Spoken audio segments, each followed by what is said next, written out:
Item ಯಾವುದೇ ಇರಲಿ try ಮಾಡಿ ಆಚಿ ಚಿಕನ್ ಮಸಾಲಾ. ಆಚಿ ಚಿಕನ್ ಮಸಾಲಾ. ಅನುಮಾನಾಸ್ಪದ ರೀತಿಯಲ್ಲಿ ಪ್ರೇಮಿಗಳು ಸಾವನ್ನಪ್ಪಿದ್ದಾರೆ. ನೇಣು ಬಿಗಿದ ಸ್ಥಿತಿಯಲ್ಲಿ ಪ್ರೇಮಿಗಳ ಶವ ಪತ್ತೆಯಾಗಿದೆ. ಬಳ್ಳಾರಿ ನಗರದ ಕೆಎಂಎಫ್ ಡೈರಿ ಕ್ರಾಸ್ ಬಳಿ ನಡೆದಿರುವಂತಹ ಘಟನೆ ಇದು. ಹಾಗಾಗಿ ಇದು ಆತ್ಮಹತ್ಯೆನ ಅಥವಾ ಕೊಲಿನಾ ಅನ್ನೋದರ ಸಂಖ್ಯೆ ಆಗ್ತಾ ಇದೆ. ಮಂಗಳಮುಖಿ ಸುಹಾಸಿನಿ, ಶೇಖರ್ ಅಲಿಯಾಸ್ ಮಣಿ ಇಬ್ಬರು ಕೂಡ ಮೃತಪಟ್ಟಿದ್ದಾರೆ. ಮಂಗಳಮುಖಿ ಅಂತ ಹೇಳಿ ಗೊತ್ತಿದ್ರೂ ಕೂಡ ಪ್ರೇಮಾಂಕುರ ಇರತ್ತೆ. ಆಟೋ ಓಡಿಸಿಕೊಂಡು ಶೇಖರ್ ಜೀವನವನ್ನ ನಡೆಸ್ತಾ ಇದ್ರು. ಶೇಖರನೇ ನೇಣು ಹಾಕಿಕೊಂಡಿದ್ದಾನೆ ಅನ್ನುವಂತ ಆರೋಪ ಕೂಡ ಇದೆ. ಮನೆಯ ಕಿಟಕಿಗೆ ನೇಣು ಬಿಗಿದ ಸ್ಥಿತಿಯಲ್ಲಿ ಪ್ರೇಮಿಗಳಿದ್ರು. ಹಾಗಾಗಿ ಇದು ಆತ್ಮಹತ್ಯೆನ ಅಥವಾ ಕೊಲೆ ಮಾಡಿರಬಹುದಾ ಅನ್ನುವಂತ ತನಿಖೆಯನ್ನ ಸದ್ಯ ಪೊಲೀಸರು ನಡೆಸ್ತಾ ಇದ್ದಾರೆ. ಬಳ್ಳಾರಿ ಬಿಮ್ಸ್ ಆಸ್ಪತ್ರೆಗೆ ಮೃತದೇಹಗಳನ್ನ ಮರಣೋತ್ತರ ಪರೀಕ್ಷೆಗೆ ಅಂತ ಹೇಳಿ ರವಾನಿಸಲಾಗಿದೆ. ಒಂದು ಕಡೆ ಕುಟುಂಬಸ್ಥರ ಆಕ್ರಂದನ ಮೊದಲು ಮುಟ್ಟಿದೆ. ನೀವು ಕೂಡ ದೃಶ್ಯದಲ್ಲಿ ಗಮನಿಸ್ತಾ ಇರಬಹುದು. ಸುಹಾಸಿನಿ ಮಂಗಳಮುಖಿ ಅಂತ ಗೊತ್ತಿದ್ರೂ ಕೂಡ ಶೇಖರ್ ಅಲಿಯಾಸ್ ಮಣಿ ಹಿಂದೆ ಬಿದ್ದಿದ್ದಂತೆ. ವಿಜಯನಗರ ಜಿಲ್ಲೆ ಹೊಸಪೇಟೆ ತಾಲೂಕಿನ ಮಲ್ಪನಗುಡಿ ಗ್ರಾಮದ ಶೇಖರ್ ಅಲಿಯಾಸ್ ಮಣಿ ಆತನಿಗೆ 31 ವರ್ಷವಾಗಿರುತ್ತೆ. ಇನ್ನು ಬಳ್ಳಾರಿ ತಾಲೂಕಿನ ಚಾಗನೂರ ಗ್ರಾಮದ ಮಂಗಳಮುಖಿ ಸುಹಾಸಿನಿ 29 ವರ್ಷ. ಆಟೋ ಓಡಿಸಿಕೊಂಡು ಶೇಖರ ಜೀವನವನ್ನ ನಡೆಸ್ತಾ ಇದ್ದ. 6 ವರ್ಷಗಳಿಂದ ಮಣಿ ಮತ್ತು ಸುಹಾಸಿನಿ ಇಬ್ರು ಕೂಡ ಜೊತೆಯಲ್ಲೇ ಇರ್ತಾರೆ. ಆದ್ರೆ ಈಗ ಮಾಡ್ತಾ ಇರುವಂತ ಆರೋಪ ಏನು ಅಂದ್ರೆ ಹಣಕ್ಕಾಗಿ ಜೊತೆಗಿದ್ದ ಮಣಿ ಅಂತ ಹೇಳಿ ಲಿಂಗತ್ವ ಅಲ್ಪಸಂಖ್ಯಾತರ ಸಮುದಾಯ ಮಾಡ್ತಾ ಇರುವಂತ ಆರೋಪ ಇದು. ದುಡ್ಡಿಗೋಸ್ಕರ ಮಂಗಳಮುಖಿ ಜೊತೆಗೆ ಇದ್ರು ಅನ್ನುವಂತಹ ವಿಚಾರ. ಪ್ರೀತಿ ಪ್ರೇಮ ಅಂತ ಹೇಳಿ ಹಿಂದೆ ಬಿದ್ದು ಸುಹಾಸಿನಿಯನ್ನ ಕೊಲೆ ಮಾಡಿ ಶೇಖರ ನೇಣು ಹಾಕಿಕೊಂಡಿದ್ದಾನೆ ಅನ್ನುವಂತ ಆರೋಪವನ್ನ ಮಾಡ್ತಾ ಇದ್ದಾರೆ. ಮಂಗಳಮುಖಿಯರಿಂದ ಶೇಖರ ಮೇಲೆ ಇದೀಗ ಆರೋಪವನ್ನ ಹೊರಿಸಲಾಗಿದೆ. ಬೃಹಸ್ಪೇಟೆ ಪೊಲೀಸ್ ಠಾಣೆಯಲ್ಲಿ ಪ್ರಕರಣ ದಾಖಲಾಗಿದೆ. ಈ ಪ್ರೇಮಿಗಳ ಸಾವು ಸಾಕಷ್ಟು ಅನುಮಾನವನ್ನ ಮೂಡಿಸ್ತಾ ಇದೆ. ಯಾಕೆ ಅಂತ ಹೇಳಿದ್ರೆ ಇದು ಅವರೇ ಆತ್ಮಹತ್ಯೆಯನ್ನ ಮಾಡ್ಕೊಂಡಿದ್ದಾರಾ ಅಥವಾ ಕೊಲೆ ಮಾಡಿರುವಂತಹ ಶಂಕೆನ, ಈ ರೀತಿಯಾಗಿ ಸಾಕಷ್ಟು ಅನುಮಾನ ಮೂಡ್ತಾ ಇದ್ದು ಸದ್ಯ ಪೊಲೀಸರು ತನಿಖೆಯನ್ನ ನಡೆಸ್ತಾ ಇದ್ದಾರೆ. ತನಿಖೆಯ ನಂತರದಲ್ಲಷ್ಟೇ ವಾಸ್ತವಾಂಶ ಏನು ಅನ್ನೋದು ಬೆಳಕಿಗೆ ಬರಲಿದೆ. ಶೇಖರನೇ ನೇಣು ಹಾಕೊಂಡಿದ್ದಾನೆ ಅಂತ ಹೇಳಿ ಆರೋಪವನ್ನ ಮಾಡ್ತಾ ಇದ್ದಾರೆ.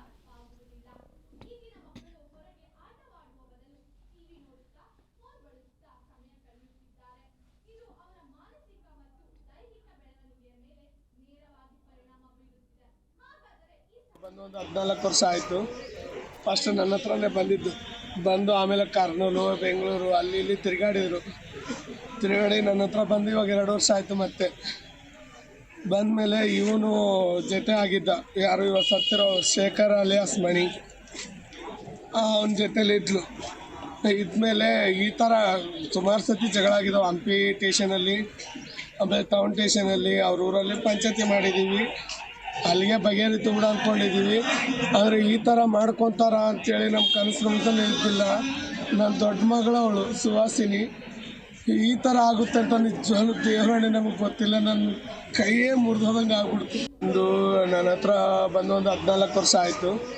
ಫಸ್ಟ್ ನನ್ನ ಹತ್ರನೇ ಬಂದು ಆಮೇಲೆ ಕರ್ನೂಲು, ಬೆಂಗಳೂರು ಅಲ್ಲಿ ಇಲ್ಲಿ ತಿರುಗಾಡಿ ನನ್ನ ಹತ್ರ ಬಂದು ಇವಾಗ 2 ವರ್ಷ ಆಯಿತು. ಮತ್ತೆ ಬಂದಮೇಲೆ ಇವನು ಜೊತೆ ಆಗಿದ್ದ, ಯಾರು ಇವಾಗ ಸತ್ತಿರೋ ಶೇಖರ್ ಅಲಿಯಾಸ್ ಮಣಿ, ಅವನ ಜೊತೆಲಿ ಇದ್ಮೇಲೆ ಈ ಥರ ಸುಮಾರು ಸತಿ ಜಗಳ ಆಗಿದ್ದಾವೆ. ಹಂಪಿ ಸ್ಟೇಷನಲ್ಲಿ.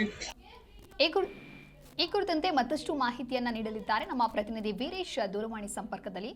ವೀರೇಶನು ಬಳ್ಳಾರಿಯಲ್ಲಿ ಪ್ರೇಮಿಗಳ ಸಾವು ಸಾಕಷ್ಟು ಅನುಮಾನವನ್ನ ಮೂಡಿಸ್ತಾ ಇದೆ. ಅಂದ್ರೆ ಇದು ಆತ್ಮಹತ್ಯೆನ ಕೊಲೆನಾ ಅನ್ನೋದಾಗಿ ಏನಾದ್ರೂ ಮಾಹಿತಿ ಸದ್ಯಕ್ಕೆ ಸಿಗ್ತಾ ಇದೆಯಾ, ಹೇಗೆ?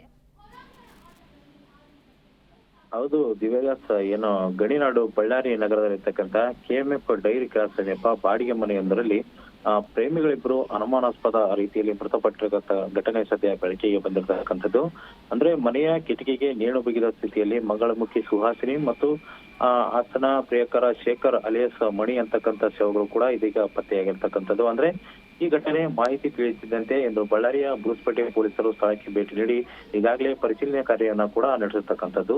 ಅಂದ್ರೆ ಮೃತನು ವಿಜಯನಗರ ಜಿಲ್ಲೆ ಹೊಸಪೇಟೆ ತಾಲೂಕಿನ ಮಲ್ಪನಗುಡಿ ಗ್ರಾಮದ ಶೇಖರ್ ಅಲಿಯಾಸ್ ಮಣಿ ಹಾಗೂ ಬಳ್ಳಾರಿ ತಾಲೂಕಿನ ಚಾಗನೂರು ಗ್ರಾಮದ ಮಂಗಳಮುಖಿ ಸುಹಾಸಿನಿ ಎಂದು ಈಗಾಗಲೇ ಪೊಲೀಸರು ಕೂಡ ಒಂದು ಐಡೆಂಟಿಫೈ ಮಾಡಿರ್ತಕ್ಕಂಥದ್ದು. ಅದ್ರ ಜೊತೆಗೆ ಶೇಖರ್ ಆಟೋ ಚಾಲಕನಾಗಿ ಜೀವನ ಮಾಡುತ್ತಿದ್ದಂತಕ್ಕಂಥದ್ದು ಕೂಡ ಈಗಾಗಲೇ ಮಾಹಿತಿ ಕೂಡ ಲಭ್ಯವಾಗಿದೆ. ಅದರ ಜೊತೆಗೆ ಇಬ್ಬರು ಕಳೆದ 6 ವರ್ಷಗಳಿಂದ ಒಟ್ಟಿಗೆ ವಾಸವಾಗಿದ್ದರು ಎಂದು, ಅಂದ್ರೆ ಈ ಸುಹಾಸಿನಿಯ ತಾಯಿಯಾಗಿರ್ತಕ್ಕಂಥ ಲಕ್ಷ್ಮಿ ಅವರು ಕೂಡ ಈಗಾಗಲೇ ಒಂದು ಮಾಹಿತಿಯನ್ನ ನೀಡಿರ್ತಕ್ಕಂಥದ್ದು. ಅಂದ್ರೆ ಈ ಘಟನೆಯು ಆತ್ಮಹತ್ಯೆಯೋ ಅಥವಾ ಕೊಲೆಯೋ ಎಂಬುದು ಸದ್ಯ ಅನುಮಾನ ವ್ಯಕ್ತವಾಗಿದ್ದು ಪೊಲೀಸರು ಕೂಡ ವಿವಿಧ ಆಯಾಮಗಳಲ್ಲಿ ಒಂದು ತನಿಖೆಯನ್ನ ಕೈಗೊಂಡಿದ್ದಾರೆ.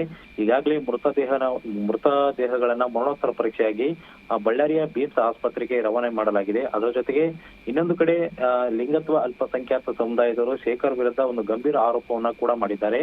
ಅಂದ್ರೆ ಈತ ಹಣದ ವಿಚಾರವಾಗಿ ವಿವಾದ ಉಂಟಾಗಿ ಸುಹಾಸಿನಿಯನ್ನ ಈತೆ ಕೊಲೆ ಮಾಡಿದ್ದಾನೆ, ಬಳಿಕ ಹೆದರಿ ತಾನು ಕೂಡ ಆತ್ಮಹತ್ಯೆ ಮಾಡಿಕೊಂಡಿದ್ದಾನೆ ಅಂತ ಒಂದು ಗಂಭೀರ ಆರೋಪ ಕೂಡ ಈಗ ಮಂಗಳಮುಖಿಯರು ಕೂಡ ಮಾಡಿರ್ತಕ್ಕಂಥದ್ದು. ಜೊತೆಗೆ ಈ ಘಟನೆಯಿಂದ ಎರಡು ಕುಟುಂಬಸ್ಥರು ಕೂಡ ಆಕ್ರಂದನ ಮುಗಿಲೆ ಮುಟ್ಟಿದ್ದು. ಜೊತೆಗೆ ಶೇಖರ್ ಕುಟುಂಬಸ್ಥರು ಇಲ್ಲಿಯವರೆಗೂ ಶೇಖರ್ನ ಮೃತದೇಹ ನೋಡಲು ಬಂದಿಲ್ಲ ಅಂತ ಕೂಡ ಮಂಗಳಮುಖಿಯರು ಕೂಡ ಇದೀಗ ಕೂಡ ಒಂದು ಆರೋಪ ಕೂಡ ಮಾಡಿರ್ತಕ್ಕಂಥದ್ದು. ಅದ್ರ ಜೊತೆಗೆ ಈ ಕುರಿತು ಪ್ರಕರಣವನ್ನು ಕೂಡ ಬಳ್ಳಾರಿಯ ಬೂಸ್ಪೇಟೆ ಠಾಣೆಯಲ್ಲಿ ದಾಖಲಾಗಿದ್ದು ಮುಂದಿನ ತನಿಖೆ ಕೂಡ ಕೈಗೊಂಡಿದ್ದಾರೆ.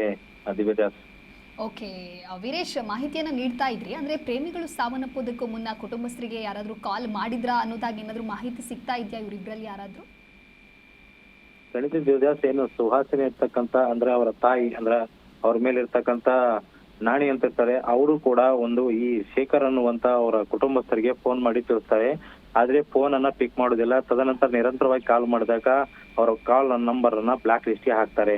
ಅಂದ್ರೆ ಈ ಹಿಂದೆ ಕೂಡ ಈ ಶೇಖರ್ ಅಂತಕ್ಕಂಥ ವ್ಯಕ್ತಿ ಕಮಲಾಪುರ ಠಾಣೆ ಜೊತೆಗೆ ಹೊಸಪೇಟೆ ಟೌನ್ ಪೊಲೀಸ್ ಠಾಣೆಯಲ್ಲಿ ಕೂಡ ಪ್ರಕರಣ ದಾಖಲಾಗಿತ್ತು. ಅಂದ್ರೆ ಪದೇ ಪದೇ ಈ ಸುಹಾಸಿನಿಯನ್ನ ಹಲ್ಲೆ ಮಾಡೋದು, ಬಡಿಯುವುದು ಮತ್ತು ನಾನಾ ವಿಚಾರಕ್ಕೆ ಜಗಳ ತೆಗೆದು ವಾಗ್ವಾದ ಮಾಡ್ತಾನಂತಂದೇಳಿ ಕೂಡ ಒಂದ್ ರೀತಿಯಲ್ಲಿ ಆ ದೂರುಗಳು ದಾಖಲಾಗಿತ್ತು. ಆವಾಗ ಹಿರಿಯರ ಸಮ್ಮುಖದಲ್ಲಿ ಇವರೊಬ್ಬರನ್ನ ಸಂಧಾನ ಮಾಡಿ ಮತ್ತೆ ಒಂದ್ ರೀತಿಯಲ್ಲಿ ಜೀವನ ಮಾಡಲು ಕೂಡ ಬಿಟ್ಟಿರ್ತಾರೆ. ಅದಾದ ನಂತರ ಇದು ಇತ್ತೀಚೆಗೆ ಹಂಪಿ ಉತ್ಸವದಲ್ಲಿ ಕೂಡ ಒಂದ್ ರೀತಿಯಲ್ಲಿ ಕಲೆಕ್ಷನ್ ಅಂತ ಸುಹಾಸಿನಿ ಹೋಗಿರ್ತಾಳೆ.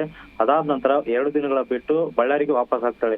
ಈ ವೇಳೆ ನಿನ್ನೆ ರಾತ್ರಿ ಇಬ್ಬರ ನಡುವೆ ವಾಗ್ವಾದ ಉಂಟಾಗಿ ಒಬ್ಬರಿಗೊಬ್ಬರು ಬಡಿದಾಡಿಕೊಂಡು ಆತ್ಮಹತ್ಯೆ ಮಾಡಿಕೊಂಡಿದ್ದಾರೆ ಅಥವಾ ಕೊಲೆ ಮಾಡಿಕೊಂಡಿದ್ದಾರೆ ಅಂತಕ್ಕಂಥದ್ದು ಸದ್ಯ ಪೊಲೀಸ್ ತನಿಖೆಯಿಂದ ಸತ್ಯಾಸತ್ಯತೆ ಹೊರಬರಬೇಕಾಗಿದೆ. ದಿವ್ಯದಾಸ್. ಓಕೆ, ಥ್ಯಾಂಕ್ ಯು ವೀರೇಶ್ ನಿಮ್ಮೆಲ್ಲ ಮಾಹಿತಿಗಾಗಿ.